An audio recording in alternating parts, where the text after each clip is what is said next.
Buenas tardes de nuevo. Comenzamos la última sesión. Os pedimos de antemano disculpas porque hemos tenido algún problema técnico. Íbamos toda la jornada muy puntuales, no habíamos tenido ningún problema técnico. Algo tenía que pasar, ¿no? Entonces, que nos pase en esta, que va a ser la sesión que yo creo que... Yo me voy a permitir decir que es la que más voy a disfrutar, porque es la sesión que le dedicamos a los protagonistas.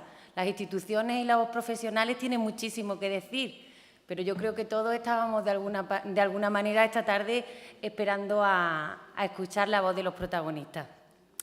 Estoy acompañada por dos chicas estupendas. Me acompaña Nora. Nora es miembro del, lo quiero leer bien, miembro del Consejo de Participación del Defensor del Menor en Andalucía.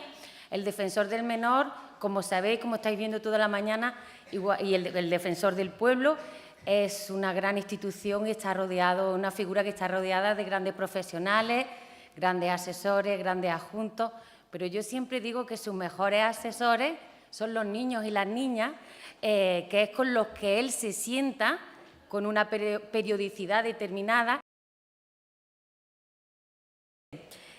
Como decía, Nora pertenece al Consejo y lo más importante es que Nora tiene 14 años, está estudiando tercero de ESO y pertenece al Instituto Cartuja. Está aquí acompañada de su profesora, de su madre y de su hermana, y le queremos mandar un saludo desde aquí. Y ella, la verdad, que tiene mucho mérito porque ha hecho un trabajo de reflexión que quiere compartir con vosotros, ¿vale?, pero que es un trabajo que es fruto, una reflexión que es un fruto de un trabajo de mucho tiempo y combinado además con la presión del contenido curricular y de los exámenes que se tienen en un curso como en el que está ella. Además de Nora como protagonista, hoy teníamos previsto que estuvieran aquí un grupo de niños y niñas de Sevilla, en concreto del Colegio Adriano del Valle y del Colegio Paulo Orosio. Habéis podido escuchar a Miguel, a su director, pero por circunstancias de horario, circunstancias familiares, no han podido estar aquí físicamente, pero no querían dejar de estar aquí. Entonces, lo que hemos hecho es que el lunes pasado nos fuimos, les grabamos un vídeo y nos van a contar su experiencia. ¿Cuál es su experiencia? Vamos a ver primero el vídeo y después Nora nos va a contar su reflexión, porque ella ha preferido que sea así y ella es la protagonista esta tarde. Y la participación infantil tiene que ser real y efectiva. Entonces, el vídeo que vamos a ver responde a lo que los niños y las niñas del Colegio Adriano del Valle y Paulo Orosio nos han querido contar después de estar todo el curso escolar 2014-2015 trabajando con ellos, con una entidad. Save the Children el año pasado estuvo trabajando y seguimos trabajando en red con Matices. Aquí está Julia, ella es psicóloga. Matices es una cooperativa social que trabajan como especialistas en el ámbito psicopedagógico y de orientación familiar. Y el año pasado decidimos unirnos con ellos. Save the Children tomó esta decisión porque queríamos trabajar, acercar a los centros educativos un proyecto en el que pudiéramos abordar la violencia contra la infancia, pero de una manera peculiar. Por no extenderme yo mucho y que sean ellas las que nos puedan contar la experiencia, dentro de violencia contra la infancia tanteamos un poquito qué necesidades y qué intereses había en los centros educativos y en las familias, y el tema del acoso escolar y el ciberacoso fue una de las prioridades que nos trasladaron. Entonces, el proyecto tiene una característica muy peculiar y es la metodología del aprendizaje-servicio. Hoy hay aquí muchos educadores y estoy segura que muchos conocéis de esta metodología, pero si no, me voy a permitir explicaros de manera muy sencilla. Lo que hicimos fue una serie de sesiones donde con los niños y las niñas de quinto y sexto de primaria estuvimos trabajando primero a nivel de sensibilización y después a nivel de formación. ¿Qué era eso del acoso escolar y el ciberacoso? ¿Cómo se identificaba y cuáles eran las pautas de actuación que los niños y las niñas tenían que seguir? Una vez que recibieron esa formación, Les enseñamos a diseñar un pequeño proyecto en el que los niños y las niñas trataban de justamente elaborar un proyecto de mejora de su comunidad más cercana, en su colegio, en el recreo, con sus familias. Entonces, lo interesante de esta metodología es que no solo se quedaba en una prevención o en una formación, sino que invitaba a la participación. Este proyecto no lo quisimos dejar solo dirigido a los niños. Lo trabajamos con 750 niños de Sevilla. Aquí vamos a tener una pequeña representación. Pero nos parecía que no podíamos dejar de acercarlo a las familias y a los profesionales. Entonces, esas sesiones de sensibilización y de formación también las tuvimos con los padres y con los profesionales de su centro educativo. No me enrollo, perdonadme porque los temas técnicos me han puesto un poquito nerviosa. Ahora voy a intentar que podáis ver el vídeo, ¿vale? Y espero que se oiga bien. Una cosita nada más, en el vídeo le preguntábamos a los niños qué recordaban del año pasado. Ya Julia después nos va a hacer una pequeña reflexión de cómo hemos valorado después de un año lo que los niños recordaban. Es un vídeo muy corto porque no tenía sentido extenderse, pero se le preguntaba eso, qué recordaban y qué es lo que más les gustó. Vamos a verlo.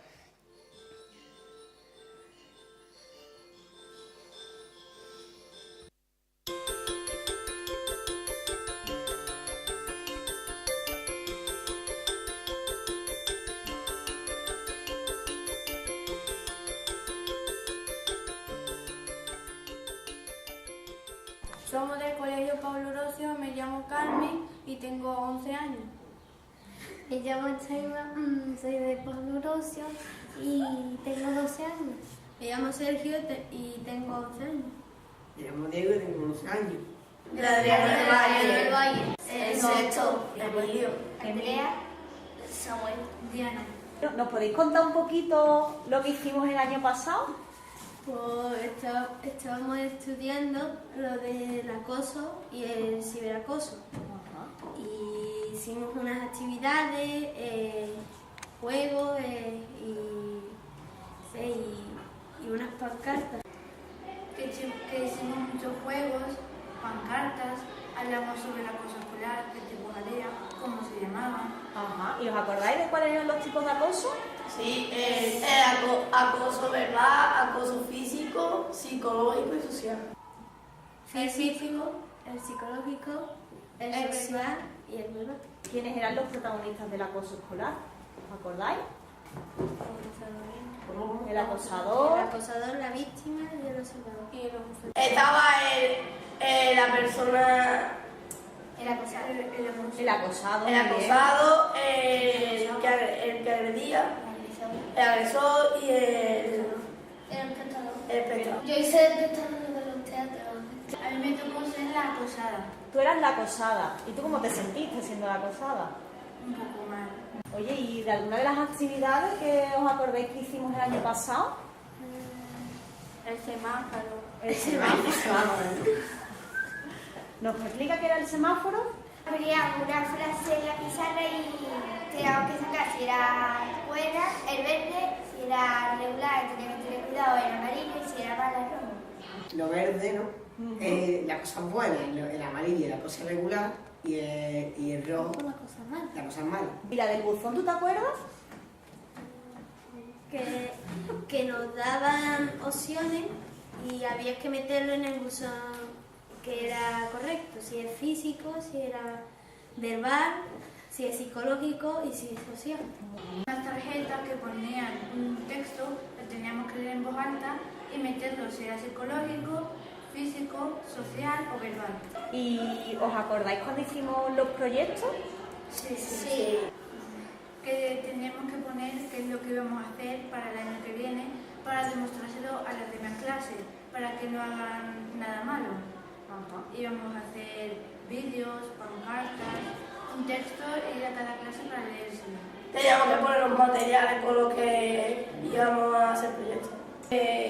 Teníamos que poner una fecha en la que lo íbamos a presentar, poner lo que hemos presentado con pancartas, yendo por las clases, contando los vídeos. hicimos un manifiesto de todos contra el acoso y hicimos una pregunta que ¿qué es el acoso? Y pusimos la respuesta de lo que era el acoso. ¿Cómo podemos ayudarle a los que sufren acoso? ¿Cómo podemos detectar a los que sufren acoso? Y a los acosadores, ¿cómo también los podemos ayudar? Porque ellos también tienen un problema. Que hiciéramos un proyecto que iba para enseñar lo de la no violencia y todo eso. Y nosotros hicimos lo de enseñar a los padres el derecho del niño para protegerlo de la violencia. Los niños tienen derecho a ser cuidados. A mi equipo, los Titanes, nos tocó hacer sobre la pasiva, la asertiva y la agresiva. Íbamos a ir por clases hablando sobre la pasiva, la asertiva y la agresiva, explicándoles lo que era y qué es lo que no tenían que hacer en el colegio. Mi APS era de un niño que le contaba al policía, bueno, que los demás le apoyaban para que fuera la policía, porque le estaban haciendo cosas, agrediendo y todo. Y hicimos una pancarta y se lo enseñamos a las demás clases para que ellos lo vieran. Mi APS era de los tipos de roles. Que los tipos de roles son los agresivos, el agresor, el acosado y el espectador. ¿Qué es lo que más os gustó de todo lo que hicimos el año pasado? A mí lo que más me gustó fue que nos aprendieron a hacer algunas cosas para evitar las cosas escolares. A mí lo que me gustó fue el APS. La actividad nuestra y el trabajo en grupo. Y el trabajo en grupo te os gustó, ¿no? ¿Fue difícil hacer trabajo en grupo? No. ¿No? ¿Teníais claro la idea? Sí. Pues nada, pues muchas gracias por habernos contado todo esto sobre el proyecto del año pasado. Gracias.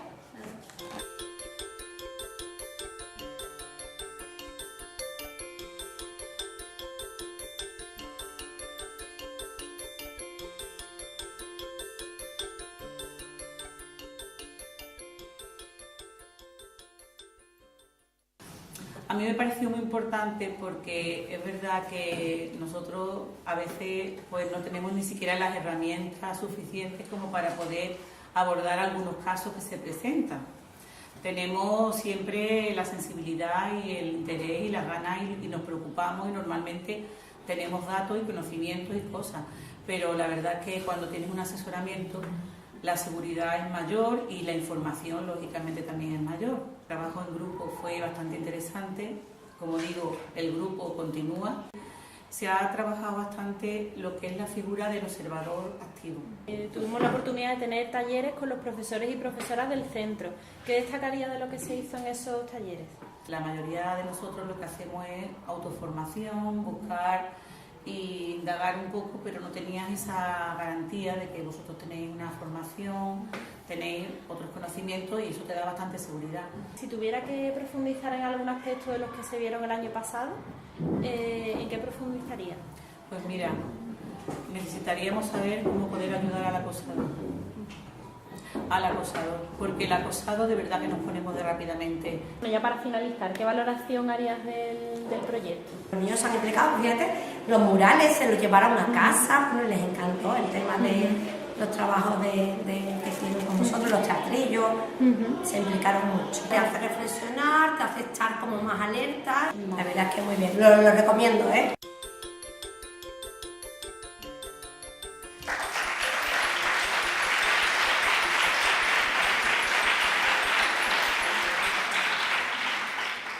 Bueno, al final hemos podido verlo y esperamos que os haya llegado un poquito del espíritu del proyecto, aunque después Julia nos va a poder contar con más detalle en qué consistió el proyecto, todos los agentes participantes y los resultados.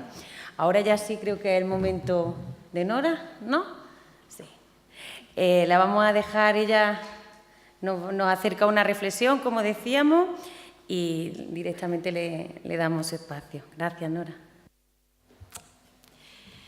Bueno, a continuación voy a leer una reflexión que hice estas 2 últimas semanas junto a mi maestra de lengua y mi madre y mi hermana sobre el acoso y el ciberacoso. En primer lugar, ¿qué es el acoso? Aunque pueda parecer una definición escueta, según el diccionario de la Academia de la Lengua, acoso es perseguir sin dar tregua, de manera constante y sin ninguna clase de paréntesis. En esta persecución sin tregua, silenciosa en la mayoría de los casos, nos encontramos 2 personajes, el perseguidor y el perseguido. ¿Pero qué ocurre si este acoso se da en el ámbito escolar? Para nosotros, la escuela y el instituto son un lugar en donde, además de aprender contenido, creamos relaciones sociales, un lugar de encuentro donde vamos definiendo nuestra personalidad y donde cada uno cogemos un papel. Y en este reparto de papeles, muchas veces vemos de manera natural la desigualdad. Si hay una fuerte, hay una débil. Si hay una lista, hay una torpe. Si hay un extrovertido, hay una tímida.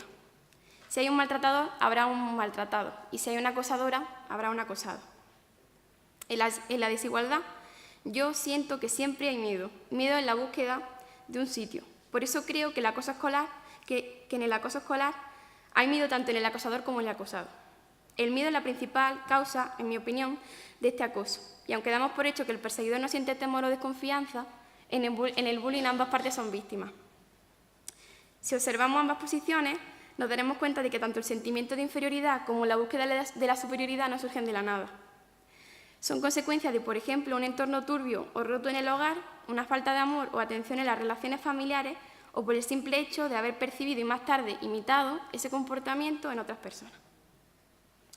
Es verdad que ante circunstancias parecidas, cada niño o cada persona reaccionamos de forma muy distinta. En el caso de un niño que acosa, que maltrata a otro niño, está buscando crecerse de algún modo, buscar la atención o el protagonismo que quizá no recibe en otro ambiente, una atención y un protagonismo que ha encontrado en el juego de la persecución.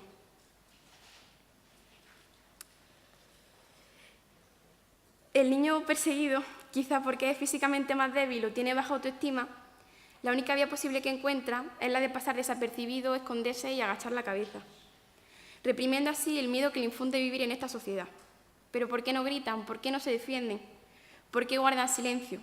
Creo que otra vez por miedo, un terror que paraliza y no somos capaces de responder. Pienso, en definitiva, que el acosador y el acosado han podido surgir de las diferentes respuestas que damos ante las dificultades de nuestras vidas. Por tanto, un círculo vicioso en el que uno y otro liberan sus propias inquietudes a través de agresiones o mediante la pasividad.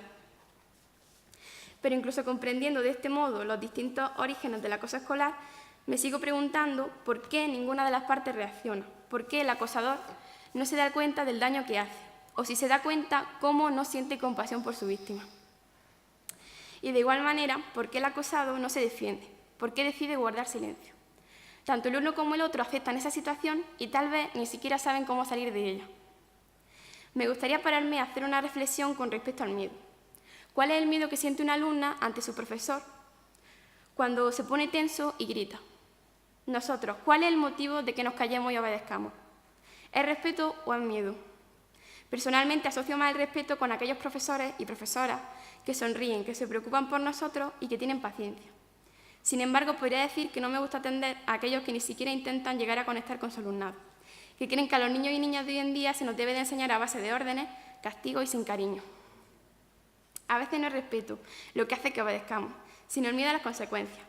Estos miedos también tienen que ver con las relaciones desiguales entre profesores, alumnos, padres e hijos o hombre o mujer. ¿Qué hace, por ejemplo, un perro que es regañado y maltratado por su amo? Se queda ahí, parado, mirando con la cabeza agacha y el rabo escondido, sin comprender el porqué. A lo sumo, si todo se vuelve aún más violento, se marcha, girando de vez en cuando la cabeza hacia atrás por si se le da una señal de tregua, por si puede volver a los pies de quien le maltrata. Si estamos siendo acosados, volvemos al lugar donde se produce el acoso, porque formar parte del grupo, sentirnos queridos en el grupo y tener un lugar en el grupo, es sentir que somos dignos y que valemos, es algo vital. Si estamos siendo acosados, en los centros escolares, en concreto en el mío, aunque tenemos un grupo de mediación, aunque hablamos de este tema en las tutorías o con la orientadora, al final las medidas que se toman siempre son las mismas: partes, sanciones y expulsiones, porque aparentemente es más rápido y eficaz, sin darnos cuenta de que una y otra vez se debe andar y encontrar los orígenes del problema, y donde nosotros, los jóvenes, aprendemos este comportamiento. ¿Dónde están nuestros modelos para imitar después? El acoso escolar Queramos o no, lo vemos a menudo en clase o en los pasillos, con mayor o menor intensidad. Y si no lo vemos, sí sabemos de su existencia. Por miedo, igualmente callamos cuando presenciamos un acto de violencia y nos convertimos en cómplices. Y así conseguimos que con nuestra pasividad el acosador se crea que hace lo que debe y crea que es aceptado de esa manera. Igualmente ocurre con el niño acosado. Ante nuestro silencio, siente que ese es el sitio en el que debe de estar. Un día, en el recreo, vi como unos chavales se metían hace un par de días con un niño con sobrepeso y le decían cosas como gorda.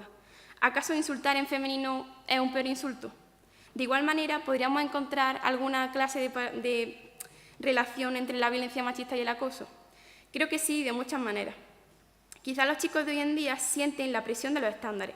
La obligación de tener que hacerse notar entre los demás niños los impulsa a usar la violencia para encajar con estos dictados y para obtener más fácilmente esa imagen deciden acosar al más débil. ¿Pero qué ocurre cuando este maltrato se produce a través de Internet?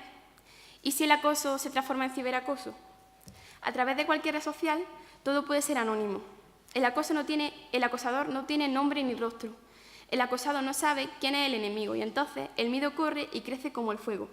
Cualquier persona puede acosar sin motivo siquiera, por simple diversión, ya que al no ver el daño que hacen, al no ver el dolor ajeno, creen que no está ahí, que no están haciendo sufrir a esa persona realmente, y la inconsciencia es aún mayor.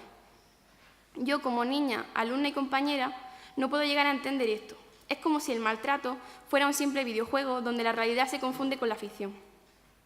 Cuando miro la tele veo políticos, concursos, series, anuncios, publicidad, banqueros, guerras, fronteras y dinero. ¿Quiénes mandan en este mundo? ¿Quiénes triunfan y quiénes fracasan? ¿Qué es el fracaso y qué es el triunfo? ¿A quién imitamos los niños? ¿Dónde aprendemos? ¿Qué necesitamos? Mi madre es cariñosa, firme, trabajadora, humilde, alegre y solidaria. Mi hermana es compasiva, sensible, respetuosa y honesta. ¿Por qué personas como ellas no lideran nuestro mundo? ¿Por qué ellas no son ejemplos a seguir, excepto a mi ojo? ¿Por qué el amor, la compasión, la empatía y comprensión del dolor ajeno no son valores tan extendidos como si lo son la ambición, el poder, la superioridad y sobre todo las relaciones desiguales? Quiero como niña, como hija y hermana, como alumna, pero sobre todo como persona, pedir una educación en la cual podamos aprender a conocernos, a respetarnos y a querernos, donde aprendamos a relacionarnos sin miedo. ¿Podría haber una asignatura para esto? ¿Y quiénes serían los profesionales encargados de enseñárnosla? Una clase amena, en un ambiente saludable y de solidaridad y concienciado con los problemas del mundo. Me gustaría una nueva sociedad que se pueda conocer y comprender a sí misma. Una sociedad donde no haya papeles que cumplir y seamos nosotros mismos sin más. Un mundo donde la injusticia se cure con justicia y no con más violencia. Quiero oportunidades para todo y que seamos capaces de darnos cuenta del daño que hacemos al maltratar, del daño que hacemos al no decir nada y del daño que, por tanto, nos hacemos a nosotros mismos.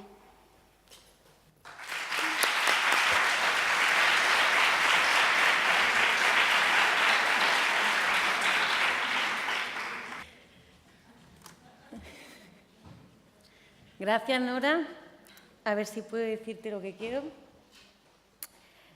Creo que tu reflexión nos ha calado a todos, nos ha emocionado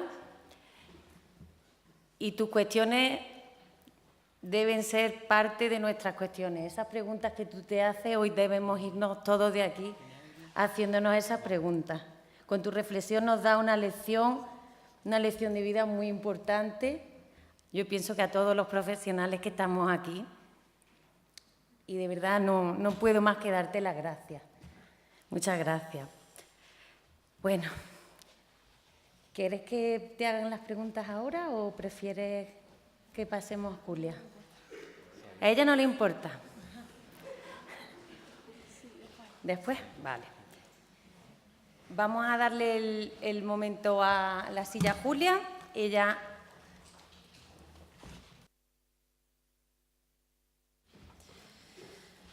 Bueno, buenas tardes a todos. Pediros disculpas también por el tema tecnológico que al final, como dice Isabel, nos juega malas pasadas, pero bueno, estamos dentro del tiempo creo que así que sin problema. Mi nombre es Julia, vengo en representación del Centro Matices, como Isabel ha comentado, es un centro psicopedagógico y de orientación familiar de Sevilla Y bueno, venimos a presentaros el proyecto de prevención de la violencia contra la infancia que realizamos el año pasado en Sevilla, en varios centros escolares de educación infantil y de primaria. Agradecer a la organización de la jornada la invitación, que para nosotras es muy importante, y bueno, también a vosotros los asistentes por estar aquí y aguantar hasta la última mesa, que sabemos que se hace pesado al final. Y voy a hacer un breve recorrido del proyecto que realizamos, comentando primero las necesidades que fundamentan el proyecto, qué retos supuso para nosotros como equipo de profesionales, y luego haré una breve descripción de las fases de ese proyecto y, sobre todo, muy importante, los resultados y la propia experiencia que nosotras pues, fuimos observando en cada centro, ¿no? Dándole, por supuesto, la voz a todos los protagonistas que formaron parte de ella.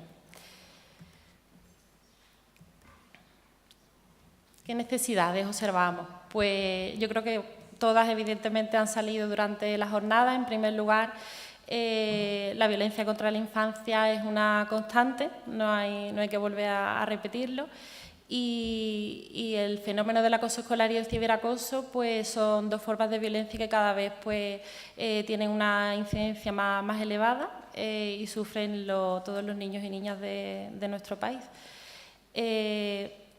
Con lo cual, como objetivo principal, el proyecto se basaba en visibilizar las situaciones de violencia para los niños, para los profesores y los padres, y dotarles de herramientas y formas de actuación para poder detectarlo a tiempo y actuar de una forma adecuada.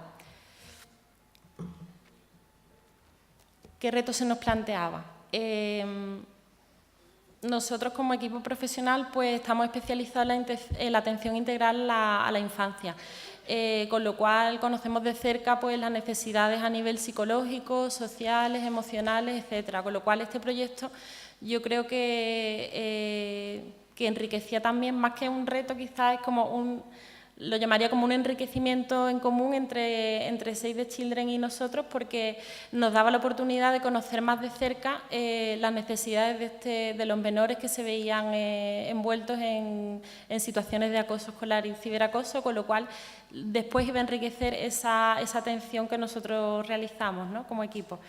Y también yo creo que el principal reto es cómo adaptar esa realidad que a veces es abstracta, ¿no? Del acoso escolar y ciberacoso, cómo hacerla llegar a los menores, ¿no? De qué manera podíamos nosotros dinamizar y que ellos comprendieran algo que a veces pues, parece sencillo, pero no logran entender.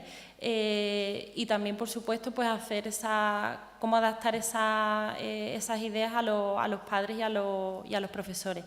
Nosotras también tenemos una visión de la realidad social ecológica y holística. ¿Eso qué quiere decir? Que entendemos que cualquier necesidad que haya en la sociedad debe ser abordada de manera global y tener en cuenta a todos los protagonistas de cada situación, ¿no? En el caso que nos ocupa, pues también este proyecto contaba con ese factor, ¿no? Creemos que es importante abordar el proyecto desde todos estos puntos de vista, desde la familia, desde la escuela y los menores, ¿no?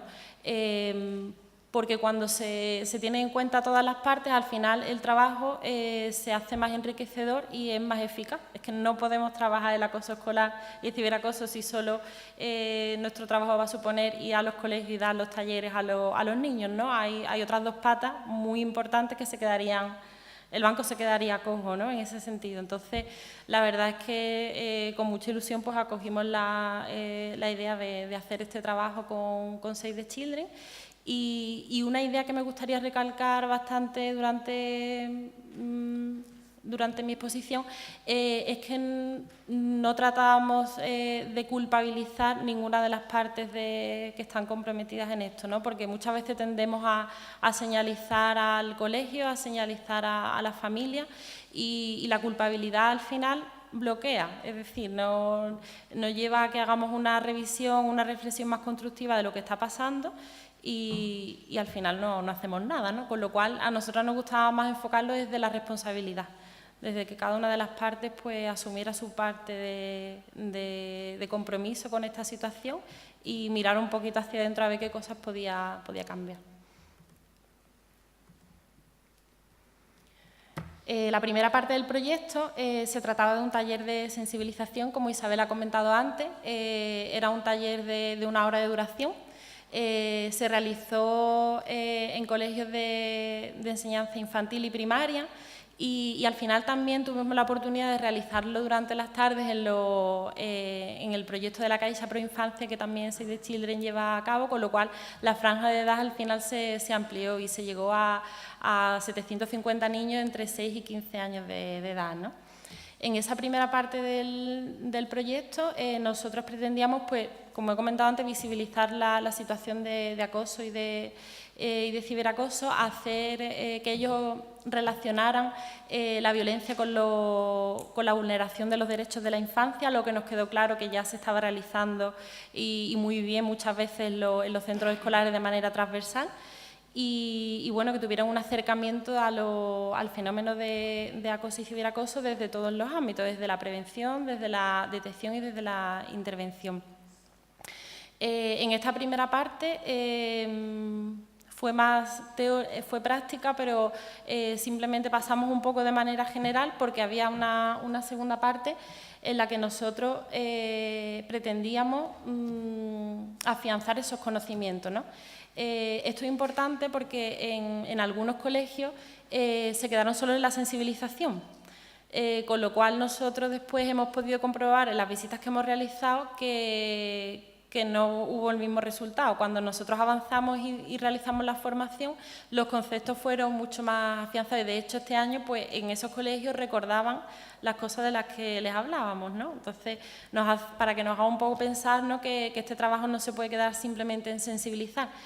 Sensibilizar está bien, pero hay necesidad de profundizar mucho más en este trabajo. El taller de formación tenía 2 sesiones, una en la que enseñábamos a detectar las situaciones de acoso y la segunda en que aprendieran a actuar, ¿no? Ya en esta parte introducimos dinámicas todo el tiempo, ¿no? Porque nos parecía, como he comentado al principio, la mejor manera de acercarnos a los menores, ¿no?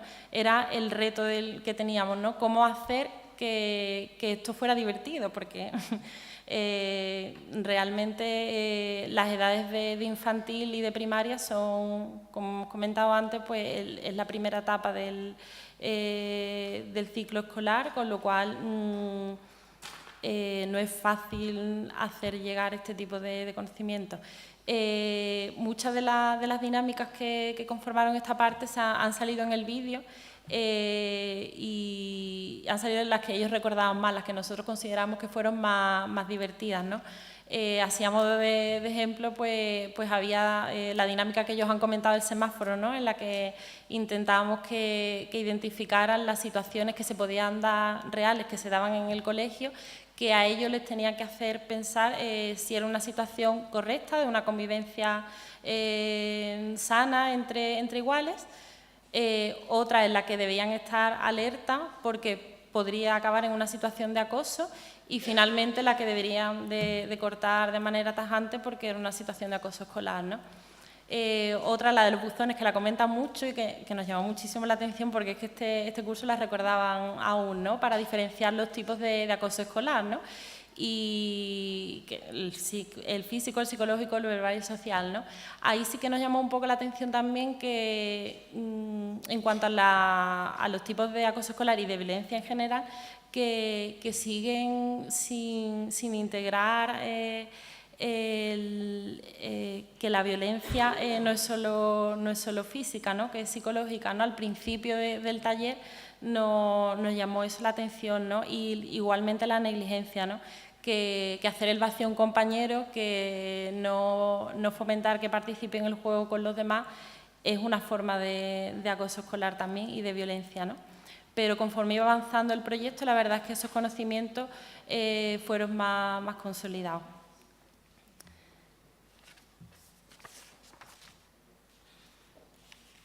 Otra de las dinámicas que ellos destacarían, que ellos nos han comentado, fue del role-playing, ¿no? En los role-playing ellos pudieron situarse en el sitio de los tres protagonistas, de la víctima, del agresor y del observador, con lo cual pudieron comprobar un poco pues, cómo se sentía cada uno de los protagonistas y de los personajes. A veces se bloqueaba mucho en el sitio del agresor, no sabían cómo reaccionar.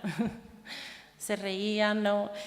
Con lo cual eso nos llama un poco la atención, ¿no? de cómo es más fácil ponernos en el pellejo de la víctima que del agresor, ¿no? Y eso sigue siendo un reto, eso sí que es un reto.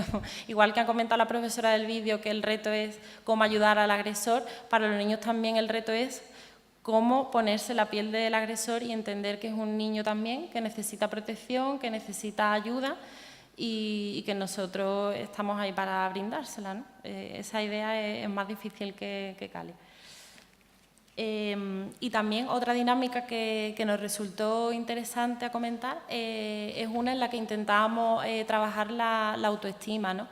Que creo que ha salido de las primeras ponencias como uno de los factores de protección y como uno de los síntomas, ¿no? Que luego, de los aspectos de la personalidad que se ven mucho más afectados y de manera más rápida durante todo el proceso del acoso escolar.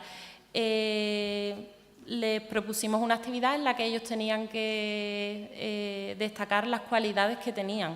También nos llamó muchísimo la atención que muchos de ellos no sabían qué cualidades tenían, es decir, nunca se habían parado a pensar qué cosas positivas valoraban de ellos mismos, con lo cual eso ya nos está indicando que la autoestima está dañada en muchos casos, hasta en los casos donde no tiene por qué existir acoso escolar, me refiero a la población infantil en general, ¿no? Es un aspecto de la personalidad que hay que cuidar bastante para fomentar un desarrollo psicológico sano, ¿no? Y saludable. Voy a seguir por aquí. La tercera parte del proyecto, en relación a los niños y niñas, se basaba en lo que Isabel ha comentado antes y se ha dicho varias veces durante la jornada, en la metodología de aprendizaje y servicio, APS. Para nosotras también supuso un reto porque la verdad es que cuando nos encontramos por primera vez con la metodología no sabíamos muy bien a qué nos referíamos, nos cogió un poco de primeras, pero la verdad es que hicimos un aprendizaje como en paralelo con los propios niños y niñas y la verdad es que esta parte del taller dio muy buenos resultados. De hecho, los menores aún conservan los proyectos que realizaron el año pasado y están dispuestos a ponerlos en marcha durante este curso, ¿no? Y además nosotros percibimos que durante esta parte ellos estaban mucho más motivados y participativos. Entonces a mí me gustaría concluir la idea, ¿no? de que cuando a ellos se le da una voz real en cosas que ellos pueden cambiar, ¿no? Porque como hemos comentado, el aprendizaje y servicio supone situarlos a ellos en un lugar de ser protagonistas de su propio cambio, ¿no? Cuando esto ocurría, ellos trabajaban mucho mejor, es decir, ellos mismos eran los que tenían que diseñar sus proyectos, qué querían cambiar de su entorno, cómo querían hacerlo, cuándo querían ponerlo en marcha, con lo cual aquí la participación fue muchísimo más activa, ¿no? Y esto la verdad es que nos sorprendió y nos fue muy, muy grato.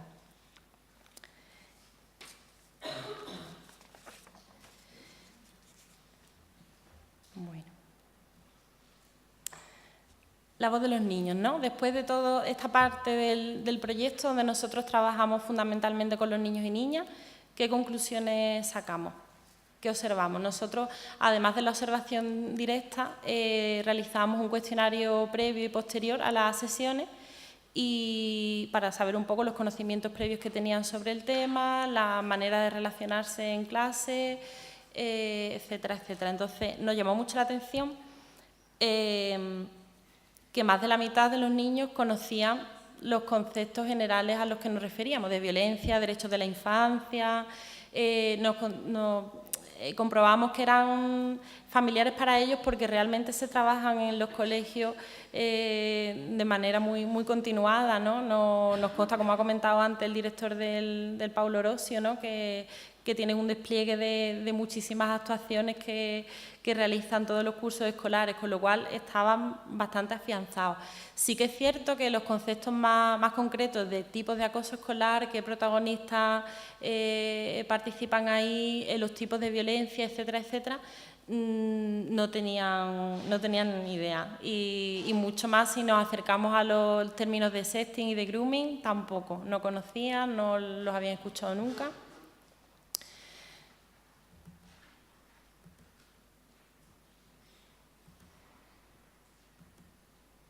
Otra de las conclusiones previas al comienzo del taller, que me parece un porcentaje que hay que tener en cuenta, que más de la mitad de los niños aún consideran que a veces sí es necesario pegar a los niños y a las niñas. Es decir, que a veces el castigo físico sigue siendo necesario, que ellos lo consideran necesario.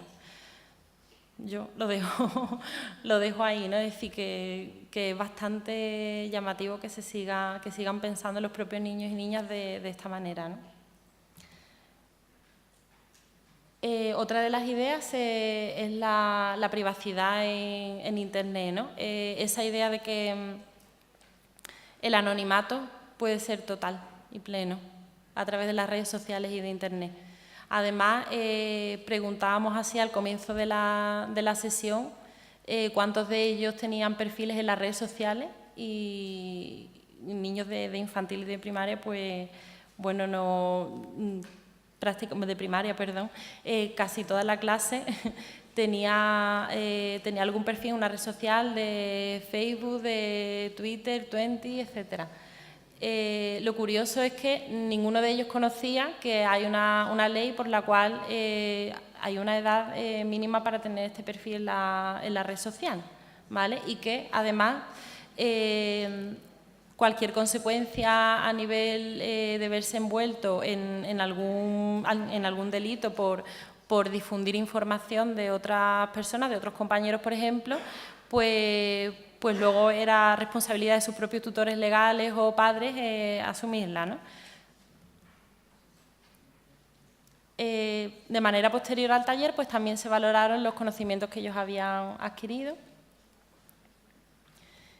Nos llamó la atención que se les quedó bastante claro que cuando alguna vez ellos eran víctimas del acoso escolar, la regla número 1 era actuar y comunicarlo a un adulto. Esto, la verdad, es que fue una de las ideas que afianzaron con más solidez, ¿vale? Y que, si se veían en el lado del observador, del espectador, tenían que comunicarlo a un adulto y pedir ayuda. Y de manera general también se afianzó un poco la idea de que, al margen de comunicarlo o no comunicarlo, utilizaban estrategias o maneras de resolver los conflictos mucho más en base a la negociación, al diálogo. Y esta que me parece súper interesante, ¿no? Que la persona que agrede no es mala por naturaleza, que puede que esté pasando por un mal momento. Esta es otra de las ideas que a ellos les escaló más, ¿no? Sus opiniones. Sus opiniones se tuvieron en cuenta de manera abierta al final de este cuestionario que os comento, en el que ellos podían utilizar de la manera que quisieran, ¿no? Y entonces hubo un gran abanico de opiniones que ellos dieron. Entre ellas, esta nos parecía interesante de traer aquí. Por ejemplo, dice: es muy interesante esta campaña, ya que puede ayudar a la gente que sufre acoso o a los demás a prevenirlo, o simplemente para saber más información y poder ayudar a los que sufren. Me parece bastante madura para la edad en la que hemos realizado el proyecto, que tiene en cuenta los sentimientos de la persona que sufre acoso, que tiene en cuenta que la prevención es una de las claves y bueno, que intenta reflexionar sobre cómo podía solucionarse, ¿no? O sea y luego esta también queríamos traerla. Algunos han querido contar incluso experiencias vividas de acoso escolar, cuando las preguntas no eran cerradas, las preguntas podían utilizar el espacio como ellos quisieran. Y aquí uno nos cuenta: yo he sido acosado, pero lo resolví contándolo a mi profesor, pero durante un curso entero estuve con miedo y distinto en lo que afectaba a mi vida tanto social como mental. Yo la reflexión que saco de esto, entre otras, es que no hay espacios aún suficientes para que los menores puedan expresar este tipo de cuestiones, ¿no? Porque nosotras realmente, bueno, aparecíamos varias veces en el colegio, ya éramos un poco familiares para ello, pero realmente no éramos referentes estables y utilizábamos un cuestionario para expresar esto, con lo cual la necesidad está. La necesidad es real. La segunda parte del proyecto se centraba en los maestros y maestras, ¿no? Porque, como hemos comentado, pues hay tres patas, tres protagonistas, tres voces que hay que escuchar en este proyecto. El taller de maestros y maestras, pues, era un taller que se daba por cada centro escolar, ¿vale? Aquí observamos una gran participación de la comunidad educativa en los centros en los que estuvimos. En algunos, de hecho, plena. Yo creo que en el Paulo Orosio la totalidad del equipo educativo asistió al taller. Y la principal demanda que ellos nos transmitían era que necesitaban información. Y formación, muchísima, que aunque ponían en marcha muchas actuaciones, al final siempre se quedaban cortas y que ellos valoraban pues bastante la asistencia nuestra a los talleres y el hecho de poder dotarles de más herramientas. En la línea de lo que he comentado antes, nuestro papel pues no era señalarles, era responsabilizarles en cuanto a este tema. Teníamos muy claro que había que hablarles del protocolo de acoso escolar de la Junta. Cuando nos planteamos cómo diseñar esta parte del taller, eso estaba claro, ¿no? Había que desgranarle un poco los pasos, que tengo que decir que yo tuve que leérmelo 3 o 4 veces para poder llegar a entenderlo, con lo cual ahí también hay que hacer un poquito de reflexión de la necesidad de revisar cierta documentación a nivel administrativo, porque después obstaculiza que podamos detectar situaciones de acoso, que podamos actuar. Entonces esa parte la teníamos bastante clara, pero también nos planteamos que con el protocolo les dejamos claro qué es lo que tienen que hacer, pero no les dejamos claro ni les transmitimos cómo tienen que hacerlo, porque el protocolo está muy bien, pero a mi parecer, en mi opinión, pues deja algunas grietas en el día a día del profesorado, que realmente es la necesidad. Ya no lo decimos nosotras, lo dicen los profesores en la información que nosotros hemos recogido. Necesitan herramientas y habilidades para saber cómo actuar, para saber cómo tratar al niño que viene y nos cuenta que ha sufrido una situación de acoso, para saber cómo dirigirse a la familia, principalmente a la familia del supuesto agresor, ¿no? Y cómo atraerla hacia la comunidad educativa sin que se sienta amenazada. Toda esa serie de habilidades no saben cómo, no las conocen, se ven falta. Entonces hicimos algunas dinámicas en las que también le dimos a ellos la oportunidad de ponerse en la piel del niño que le comunica al profesor la situación de acoso, y ellos como profesores qué habilidades creían que tenían y cuáles creían que les faltaban, ¿no? Al final la valoración fue muy positiva. Todos coincidían en que la clave está en la continuidad, ¿vale? Es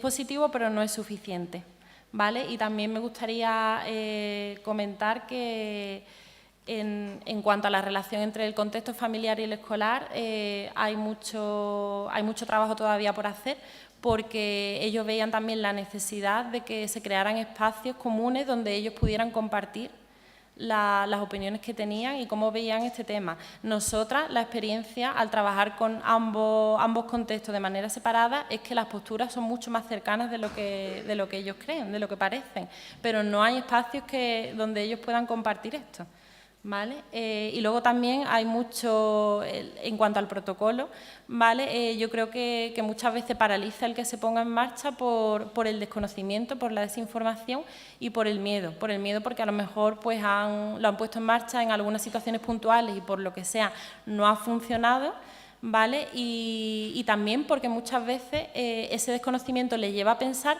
que cuando ellos, muy curioso, que cuando ellos ponen en marcha el protocolo de acoso, ya tienen que constatar una situación de acoso están denunciando la situación en sí. Y no, cuando inicias ese protocolo estás comunicando la posibilidad de que hay un supuesto acoso escolar que luego no conocemos aún, hasta que no tengamos los indicadores suficientes, no conocemos aún si va a ser o no, ¿no? Lo cual también me gustaría pues trasladaros esto. Y finalmente las familias. Las familias, tengo que decir que desafortunadamente el nivel de participación fue mucho menor que el de los profesores y que la totalidad eran mujeres, ¿vale? Como han comentado antes durante la jornada. Lo positivo es que las que asistieron estaban muy comprometidas y participaron de manera muy activa. De hecho, en los cuestionarios que pasamos, pues valoramos también un poco las prácticas educativas que ellas ponían en marcha. Y la conclusión que sacamos es que las asistentes, desde luego, pues sí ponían en marcha prácticas educativas de un estilo más democrático, ¿no? Más basado en el afecto, en poner normas y límites y demás. Aquí la cuestión que habría que reflexionar es cómo hacemos, ¿no?, para que de verdad las familias que no tienen estilos educativos tan saludables, cómo hacemos para que de verdad puedan acudir a este tipo de talleres, ¿no? ¿Cómo hacemos para engancharlas? Para que no nos vean como una amenaza, como algo de desinterés, ¿no?, que se comprometan. Y al final del taller de las familias, que se componía también de muchas dinámicas en las que ellas y ellos pues tenían que adoptar los papeles de los distintos protagonistas, en las que se trabajaban mucho los mitos y creencias acerca del acoso escolar. Al final les damos un panorama de la parentalidad positiva que aquí ha salido también, ¿no? La parentalidad positiva siempre indicándoles que nuestra labor no era decirles cómo tenían que hacer las cosas, ¿no? Pero que sí es cierto que hay una serie de factores de protección durante la educación en la infancia, sobre todo en los primeros años de vida, que es cuando se desarrolla la personalidad, que si ponían en marcha pues hacían que bueno, funcionaban como de chubasquero, ¿no? Lo llamábamos nosotras, ¿no? Hacían que luego esos niños y niñas crecieran mucho más protegidos y más fuertes para poder detectar y actuar ante una situación de acoso escolar, tanto si se encontraban del lado de la víctima como del agresor, del observador. Igualmente, como los profesores, la valoración fue positiva y también nos trasladaron la necesidad de que esto fuera continuado y que además se centrara en las habilidades personales y de desarrollo emocional. Y fueron ellos mismos los que nos transmitieron esa necesidad. Es decir, es uno de los retos que yo creo que hay que plantearse de aquí en adelante, ¿no? Que este tipo de proyectos de prevención son eficaces, son positivos, producen cambios, pero que realmente el cambio más a largo plazo se trata de concienciar que esta necesidad debe ser trabajada de manera continuada. No es suficiente con una charla en un centro escolar a los padres, con una charla en un centro escolar a los profesores. Se debería de trabajar durante todo el curso escolar.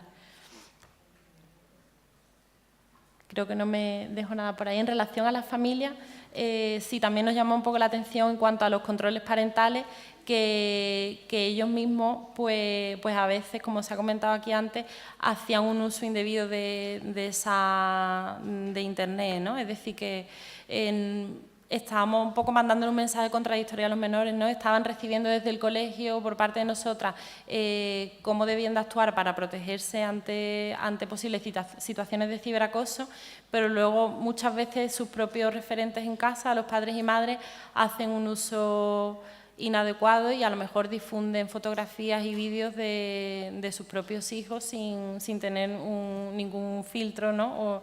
Entonces, pues bueno, eso también hay que dejarlo ahí, ¿no? Como alguna reflexión de que en realidad las familias necesitan formación, no hay que tenerle miedo a Internet y a las redes sociales, es una realidad que convive con nosotros y no podemos mirar hacia otro lado. Aquí la clave está en la información, en la formación sobre esto y en la supervisión a los menores como si fuera otro tipo de actividad diaria de ellos, ¿no?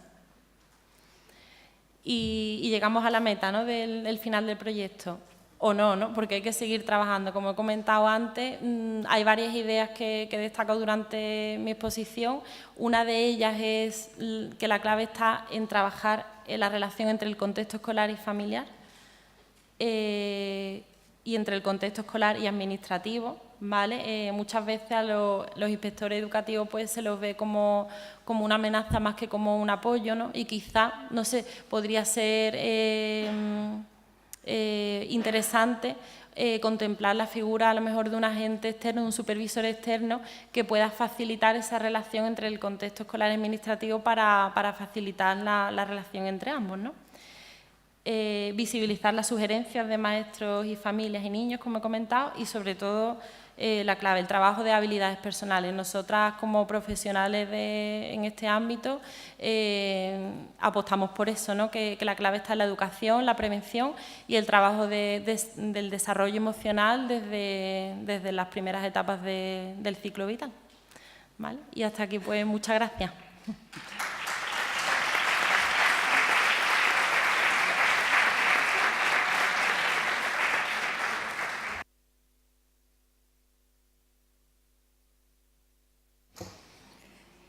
Muchas gracias, Julia.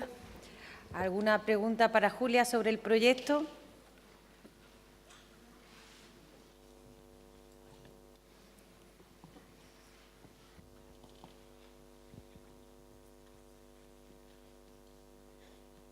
¿Hay alguna por aquí? Hola, muy buenas, Julia. Soy Rafa. Mira, yo te iba a hacer dos preguntas. Una la has contestado casi al final de tu presentación, que era acerca de la predisposición y la participación de dos patas, como tú las llamas, ¿no? La de las madres y los padres y la de las maestras y los maestros. Obviamente las maestras y los maestros, bueno, estaban allí en el cole y más o menos no se te pueden escapar, ¿no? Aunque es importante la predisposición que tengan, ¿no? Que ya has dicho que participaron todos, creo que has dicho, casi todos. Y ella ha dicho también que las madres y los padres ya fue harina de otro costal, que yo creo que es el problema con el que nos encontramos todos los que participamos en este tipo de entornos, ¿no? Escolares y demás. Cuando averigües cómo atraer a las madres y a los padres, nos lo cuentas a todos, por favor, porque yo creo que es nuestro caballo de batalla también. Y, en fin, la otra pregunta que sí te voy a hacer, porque me ha parecido muy interesante el trabajo que habéis hecho y el proyecto, es si conoces, si esto se va a llevar a cabo en otras zonas o con otros colectivos y si hay algún proyecto para aprovechar vuestras sinergias para que esto se aplique en otras zonas, porque algunos lo miramos un poco como con envidia, ¿no? Gracias. En relación a la primera pregunta, bueno, ojalá tuviera yo la respuesta para darla a todos vosotros, pero sí, no sé, a nivel ya personal, yo creo que una de las claves puede estar en el tema que he comentado antes de la culpabilidad o responsabilidad, ¿no? Que muchas veces nos cuesta ponernos mucho en el lugar de las familias de los menores, especialmente muchas veces las que provienen de contextos sociales más desfavorecidos, ¿no? Y ellas también, estas familias, pues sienten que se les va a señalar, que se les va a juzgar, ¿no? Yo creo que la clave está en la cercanía, ¿no? En ponernos en el lugar del otro, que suena así muy abstracto, pero al final conseguimos acercar posturas cuando también se dan espacios donde se puedan compartir esta serie de cuestiones, ¿no? Pero pienso que sí, que todavía las creencias que tenemos, los prejuicios, afectan de manera negativa en que tanto los profesores vean obstáculos para invitar a las familias y como las familias se sientan juzgadas como padres, ¿no? O valoradas de manera negativa como padres, para que ellas tampoco den un paso hacia adelante, ¿no? Hacia el colegio. Pero bueno, creo que hay mucho trabajo por hacer en ese sentido, ¿no? Para lograr ver cuáles son las claves, ¿no? Que pueden fomentar ese acercamiento. Y la segunda pregunta, no sé si a lo mejor Isabel sabe responderla mejor que yo en relación a este proyecto, a la continuidad en otras zonas, en otros momentos. La verdad que nuestro objetivo es siempre de continuidad. Cuando empezamos a trabajar en un centro educativo o en un barrio en concreto de una ciudad, de hecho en este contexto empezamos trabajando acoso y ciberacoso, pero continuamos en el mismo contexto trabajando pobreza y violencia, contra la infancia en el más amplio sentido de la palabra, como formas de vulneración de derechos de la infancia y, por lo tanto, ante la vulneración de derechos proponemos siempre que hay que actuar. Entonces, nosotros la continuidad de una u otra manera siempre la planteamos, no siempre es fácil, pero es uno de nuestros objetivos, que sea una acción de transformación, siempre lo que se plantea a medio y a largo plazo. No sé si te da la respuesta. ¿Alguna otra pregunta? Buenas tardes, enhorabuena a las dos ponentes. Y bueno, voy a ahondar un poco más lo que el compañero ha preguntado. Es cierto que la sensibilización por sí misma no basta, el plan director de la policía no basta, las charlas que se den de concienciación son muy buenas, pero no bastan. Aparte que hace falta un reforzamiento, irla renovando cada X tiempo, pero aparte hace falta protocolos. El que llevan ustedes, por ejemplo, es bueno. Entonces, la idea es, pienso yo, lo veo tan bueno, tan ideal, que la idea sería, a través, no sé si de la Junta de Andalucía o de la Delegación de Educación, promoverlo, impulsarlo, pero para todos los centros de Andalucía. O sea, a lo mejor es muy difícil, a lo mejor, pero entiendo que es la forma de combatir esta agresión y ustedes tienen un protocolo, por lo menos, y además se ve muy bueno, pues bueno, ahondar en eso, ¿no? Y a ver si conseguimos también con las administraciones que se impliquen y llevarlo a cabo a todos los centros, porque en todos los centros hay agresiones y hay acoso, ¿no? Nada más que eso. Sí, de hecho, esta experiencia, este proyecto, pues uno de los objetivos también es que sirva en ese sentido, ¿no? Que toda la experiencia que nosotras hemos recogido, toda la valoración de los profesores, de los niños, de las familias, sirva también de alguna manera para un cambio social, ¿no? Como tú comentas, ¿no? Para que la Administración se ponga las pilas y pueda a lo mejor promover otro tipo de actuaciones para asegurar que todos los colegios públicos se beneficien de esto, que no sean solo, como nuestra experiencia, los que han solicitado el proyecto, sino que debe ser de obligado cumplimiento, como si fuera una parte más del currículum educativo, ¿no? Para todos ellos, ¿no? Entonces, nuestra esperanza, nuestro objetivo es ese también, ¿no? Que esta primera experiencia y las que vengan sirvan para eso. Una cosilla es ahondar a mí me parece tan genial los planes, estos planes que habéis hecho en las diapositivas que has puesto y el proyecto que has planteado tú ahí. ¿Cómo conseguir que esto no sean acciones puntuales y que sea, como decía Nora, una asignatura? ¿Y quién es el especialista de esa asignatura, ¿no? Yo, como profesora, veo como tutora, pues que nuestra orientadora nos da líneas, vamos a trabajar ahora esto, trabajamos lo otro, pero realmente yo, que soy profesora de lengua, digo, si yo en lugar de ser profesora de lengua fuera, o yo fuera una especialista, otra persona, yo no, pero una asignatura en el que semanalmente el trabajo fuera cómo está siendo nuestra convivencia, realmente, pero un especialista, no la tutora que estamos ahí dando palos de ciego. Una revisión semanal de cuáles son los roles en los que estamos ahora, qué estamos jugando ahora, los niños que tomen conciencia en qué rol están ahora, en el débil, en el fuerte, en el gracioso, una revisión semanal o diaria, como la asignatura de lengua, de matemática, a mí me parece tan importante para el acoso escolar, para las relaciones chico-chica, hombre-mujer, para todo este desastre de sociedad. Entonces yo a la administración, yo desde aquí, de donde sea, sigo pidiendo asignaturas en las que realmente se trabaje el crecimiento integral de la persona y no matemática, lengua, Pero esto de crecer como persona, entonces yo desde aquí pedir esto siempre a la administración, profesionales de verdad, igual que yo soy especialista en lengua, un especialista en cómo crecer sano, ¿no? Para que luego cuando grande no estemos tan chalados como estamos también. Gracias. Una reflexión. Eso te iba a decir, muchas gracias por la reflexión y no podemos más que compartirla contigo. Gracias. La última pregunta, había una manita levantada y ya vamos terminando para ajustarnos al tiempo. Muchas gracias. Yo quería preguntar si a nivel de los CEPs hay previsto que llegue alguna de estas informaciones y que se hiciera formación a los maestros y a las maestras en los propios CEP. Gracias. Ahí casi que tendríamos que tirar de los centros de profesores, de los profesionales que están aquí. No te puedo dar esa respuesta. Yo sé que se plantea formación en este sentido a los profesionales, pero no podría ahondar en la respuesta a esa pregunta. No sé si, Julia, ¿tú conoces algo al respecto? Yo conozco, bueno, he leído que parece ser que en los presupuestos del Ministerio se va a incluir que haya una formación al profesorado de los centros escolares en este tema. Pero bueno, me quedo ahí porque no es simplemente una idea o algo que está ahí que parece ser que puede ser realidad, pero no se sabe con seguridad. Bueno, pues ahora ya sí, por ajustarnos a los tiempos, porque ha sido una jornada intensa, pero creo que muy productiva.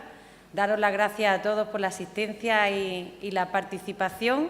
A modo de conclusión, lo que hemos venido repitiendo todo el día: prevención, formación, coordinación intersectorial y participación infantil. Con esto nos quedamos y de verdad daros las gracias a todos y cada uno, esperando que se haya respondido a vuestras expectativas. Muchas gracias.